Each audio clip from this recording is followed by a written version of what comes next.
സംസ്ഥാന സർക്കാരിന്റെ വികസന നേട്ടങ്ങൾ ഉയർത്തിക്കാട്ടി LDF നടത്തുന്ന വികസന മുന്നേറ്റ ജാഥകളിൽ CPM സംസ്ഥാന സെക്രട്ടറി MV ഗോവിന്ദൻ നയിക്കുന്ന വടക്കൻ മേഖല LDF വികസന മുന്നേറ്റ ജാഥയ്ക്ക് നിലമ്പൂരിൽ ഫെബ്രുവരി 10-ന് സ്വീകരണം നൽകും. ഇതിന്റെ ഭാഗമായി സംഘാടക സമിതി രൂപീകരണ യോഗം നടത്തി. നിലമ്പൂർ PV's ഓഡിറ്റോറിയത്തിൽ നടന്ന സംഘാടക സമിതി രൂപീകരണ യോഗം CPM ജില്ലാ സെക്രട്ടേറിയറ്റ് അംഗം BA മുഹമ്മദ് റസാഖ് ഉദ്ഘാടനം ചെയ്തു. CPI നിലമ്പൂർ മണ്ഡലം സെക്രട്ടറി M മുജീബ് റഹ്മാൻ അധ്യക്ഷത വഹിച്ചു. ജനാധിപത്യ കേരള കോൺഗ്രസ് ജില്ലാ പ്രസിഡന്റ് MA വിറ്റാജ്, CPM ജില്ലാ കമ്മിറ്റി അംഗം E Padmanakshan, CPM area secretary K Mohan, Kerala Congress B ജില്ലാ vice president Raveendran Vellangad, PT Ummer, NCP block president Paruthoor Noushad, INL ജില്ലാ vice president Paratti Kunjan, Kerala Congress M നിയോജക മണ്ഡലം സെക്രട്ടറി MA തോമസ്, ജില്ലാ ജനറൽ സെക്രട്ടറി തോമസ് ജോർജ് തുടങ്ങിയവർ പ്രസംഗിച്ചു.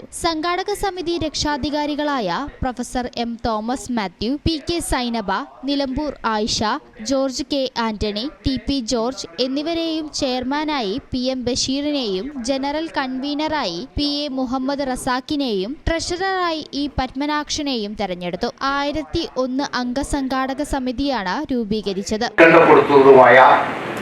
നിരവധി സംഭവങ്ങൾ കേരള രാഷ്ട്രീയത്തിൽ പുതുതായി ഉരുത്തിരിഞ്ഞു വന്നിരിക്കുന്നു. അത് നിങ്ങൾക്കറിയാവുന്നതുപോലെ ഈ കഴിഞ്ഞ തദ്ദേശ സ്വയംഭരണ തെരഞ്ഞെടുപ്പുകളിലെ തെരഞ്ഞെടുപ്പ് പ്രവർത്തന രംഗത്ത് അഴിച്ചുവിട്ട ആക്ഷേപങ്ങളും ആരോപണങ്ങളും അത് പരിശോധിച്ചാൽ മാത്രം അത് ബോധ്യപ്പെടും.